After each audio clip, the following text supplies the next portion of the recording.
Hey there, garden friends. I got a great little video for today. I've got a little project I'm working on where I'm actually going to be converting this landscape around this beautiful pool here into a lush tropical little oasis.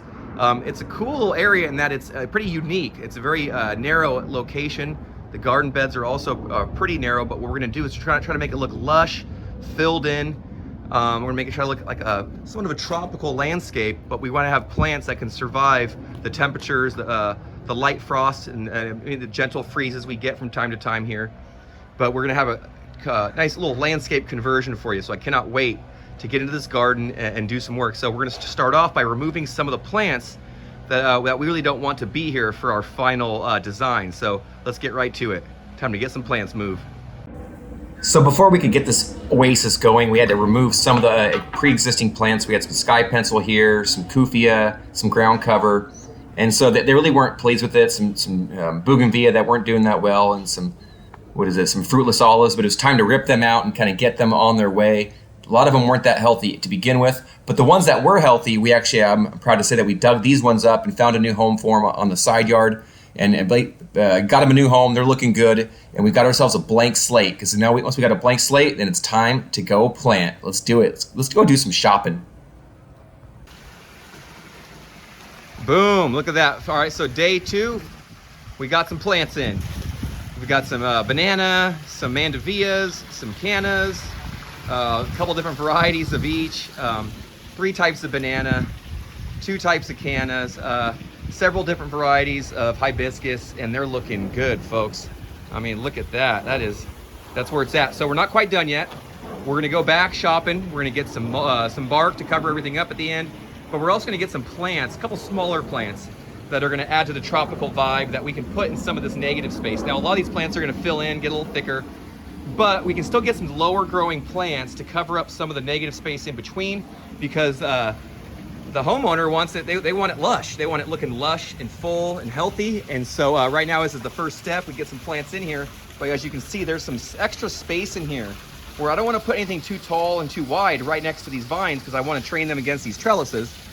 But we do want some lower growing plants. So we're gonna go shopping. I'm gonna do a little brainstorming, and we're gonna find some things that are gonna look tropical, be colorful, but also be hardy. And that's the trick of this garden, is we're trying to make a tropical garden, but we're here in Northern California, where our winters can get a little chilly, not too bad compared to some people, right? So we have light frosts, hard frost, and even some light freezes from time to time. So we want plants that can be easier to save or be a little more resilient to those cold weather extremes. But for us, this is a really, really good start to the project. Like I said, day 1 was prep. We ripped up a lot of plants and pulled them out of here.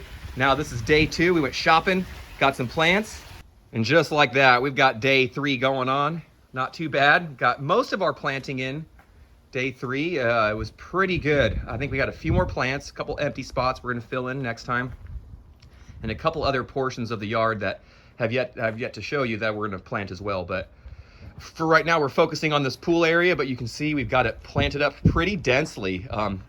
They wanted it extra dense, especially as it grows in. See, so we got some agapanthus there, put some daylilies in, the cannas, the bananas, some cordyline there, that little pink, little beautiful one right there, and all the way around. So it's not looking too bad. Nice little tropical poolside garden. And we planted it at the hottest part of the day and the hottest time of the year, which isn't recommended, but hey, you gotta do what you gotta do. So it's been a hot couple of days in the 100 degrees. You know, who says you can't plant a new landscape in the hottest part of the day, hottest part of the year?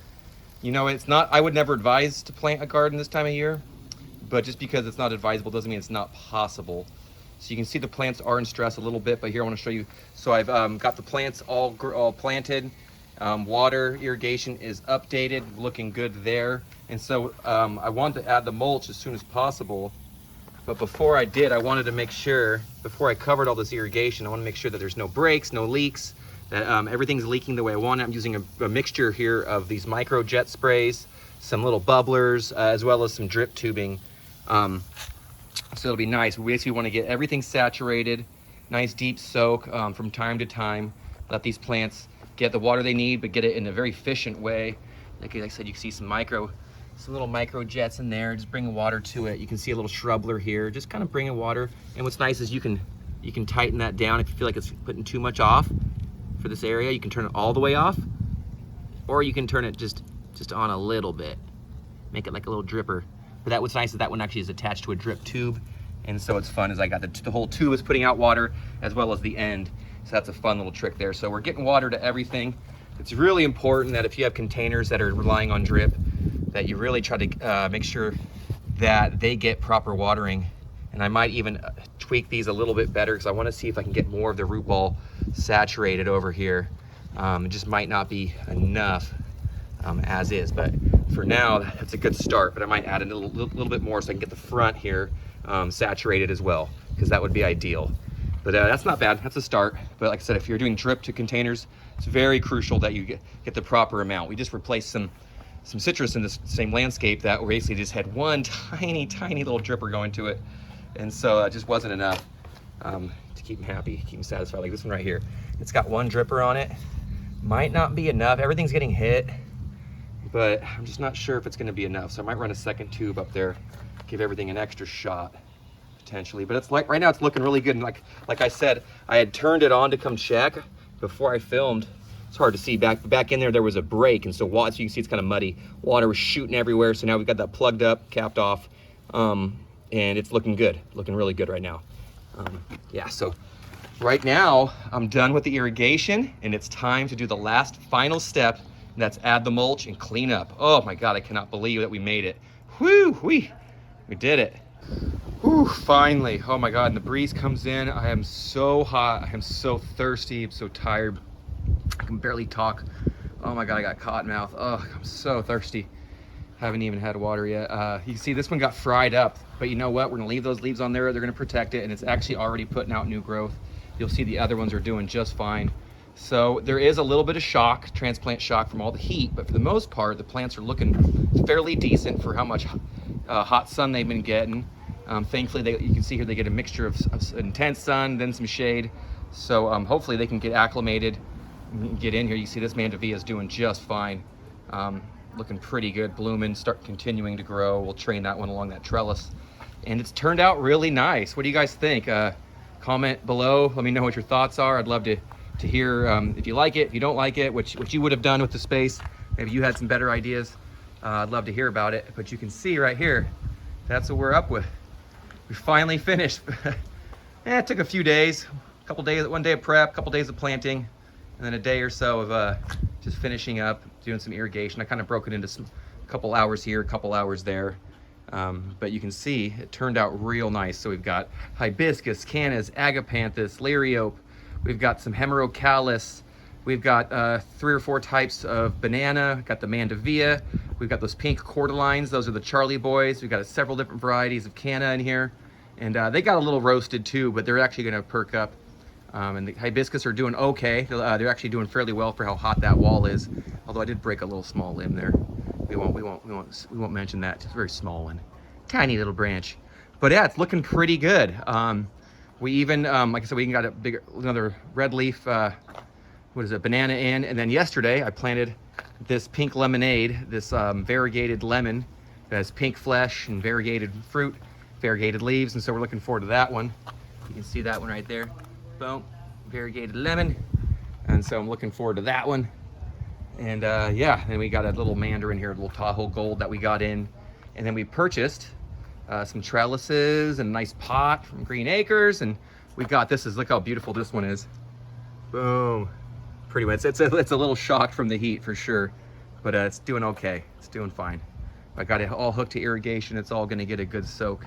And so life's good.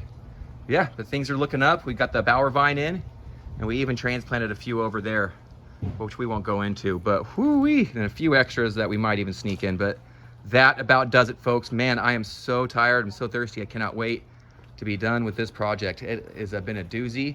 It was really hard working in these kind of narrow, difficult, little close to reach spaces there, but you can see it turned out real pretty. I can't wait to come back in a month, 6 months, a year, just see how it's grown in, because everything we planted is actually pretty dense. You can tell already they're already pretty close, but man, once these plants get established, like those hibiscus and the cannas and the bananas, they're really gonna take up some space and kind of crowd into each other, make it look really lush and full, to where we'll be, you know, lacking space at that point. But woo-wee, we did it, folks. Well, if you like this video, please like, share, subscribe. If you stayed around this long, I thank you so much. I really appreciate it. Hope you enjoyed this video. Hope it inspired you to maybe get outside and do some gardening for yourself or make your garden dreams come true.